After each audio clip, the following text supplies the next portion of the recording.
Here we go.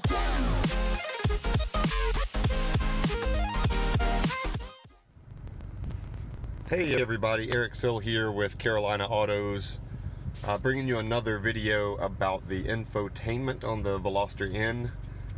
This is going to apply to pretty much every 2019 Hyundai with the full infotainment package.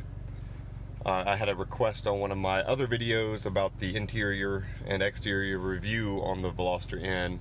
Somebody requested that I go over the Android Auto and Apple CarPlay. So you guys excuse me if you'll notice it is 92 degrees outside, so I do have the car running and the air conditioning going, so hopefully it's not too loud. But yeah, so once you start up the car, you'll be brought to this home screen here, and my phone and my Google Pixel is currently connected to Bluetooth right here. You can see that, but as soon as we plug in, I've got an iPhone 5S here. To get your Apple CarPlay working, you're going to want to plug in your USB cable right here into the center port on the dash, and you can see it is now changed over here to Apple CarPlay.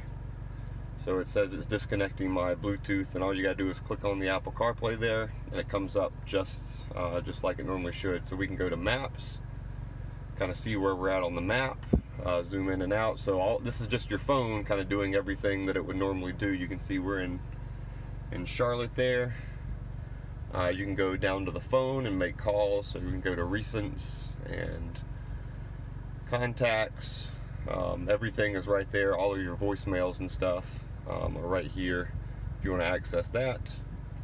And then music, obviously, if you want to. So I just had some default music playing on my phone here,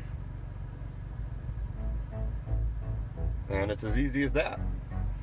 With the Apple CarPlay, you actually don't even have to have an app. It's already, I guess, part of the Apple software. For Android Auto, you will need to download the app. So let's turn that down a bit. I'll start filming with the iPhone, and we'll plug up the Pixel so you guys can see what the Android Auto looks like. Okay, so we switched over to the iPhone video, and apparently the iPhone does not have video stabilizing, so hopefully this isn't too shaky. But as you guys can see, here's my Google Pixel, which is an Android phone. It's actually a Pixel 2. So same thing as the Apple CarPlay. You're just going to want to plug your USB up to the center port on the dash, and we'll see the Android Auto sign pop up right there. So we can press that.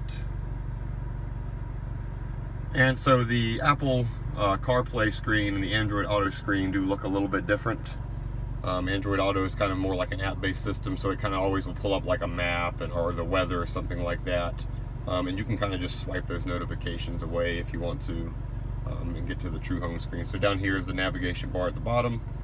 Obviously one for your music. I've got mine set to Spotify, but you can set it to kind of whatever app you like to run in the settings here.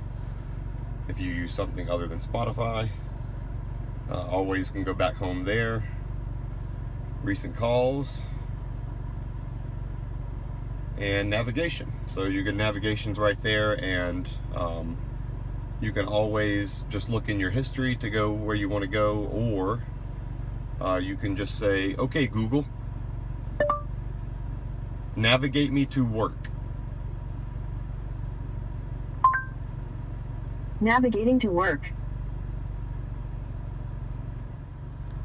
So of course with Android Auto, you'll use Google to get your voice commands working, and for the iPhone, you'll be able to use Siri with the Apple CarPlay.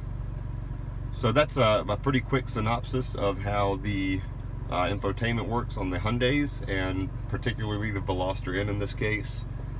But I am sure that the apps, the Android Auto and the Apple CarPlay, both work exactly the same in all of the Hyundai products, including Genesis. A friend of mine has a G70, and his looks very similar to mine. Some of the functionality is a little bit different, but it's pretty much the same system.